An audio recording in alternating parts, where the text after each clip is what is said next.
कुंवारे में बन के घूमता रुआलिया, कुंवारे में बन के घूमता रुआलिया, तो शादी के बाद तुम रत पैबू कालिया कालिया।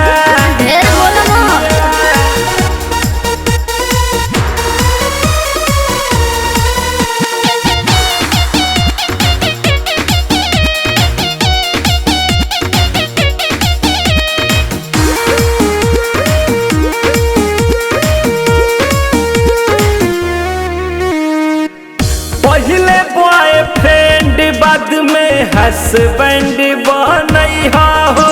अच्छा नौकरी सरकारी पैसा के चक्कर में ना आइहा हो। एनी प्रॉब्लम मत दो एडा भाई जागत सब जानतानी हो।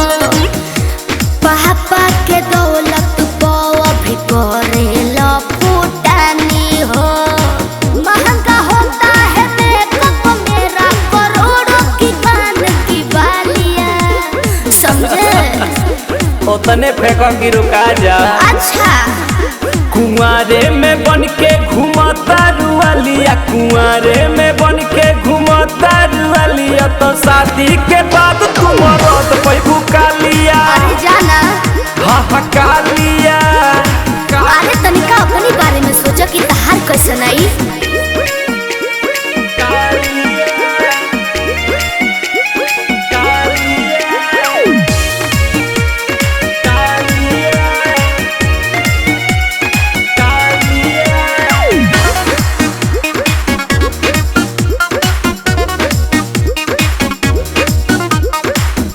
गाड़ी बांग्लादेश डायट के हो नहीं देखेला, लइका के तो संगे लोगावा लइकिए नी रखेला।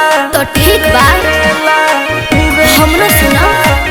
मन जोग दुल्हा पापा खोजी है नहीं सकबा, नन्हे बड़ जेस नहीं अतनो बैडल कबा।